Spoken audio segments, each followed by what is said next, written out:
继续来到南投的德山，讲到迄个雨哦，袂输是咧做风台共款，时不时阁有雷公死呐。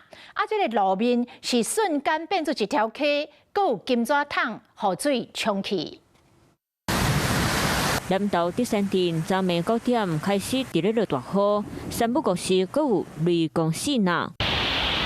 集山路三段淹做水灾，一台红色轿车卡着物件掉伫咧路尾，水已经强要淹过半个脸啊！拄捌去才当看详细，原来去到着已经变去金纸桶啊！镜头来到东乡路，水淹到骹头夫，真侪台轿车掉伫咧路中，袂顶袂当，今日当去拖吊夹车来救援。大家可以看到我们现在的所在位置啊，周围全部都是泥沙，两侧也有非常多的泥沙。在昨天深夜的时候，大雨导致周边的野溪溪水暴涨，这个泥土都淹没到了路面。副轿车想要硬驶过去，嘛卡掉咧，无法度顶动。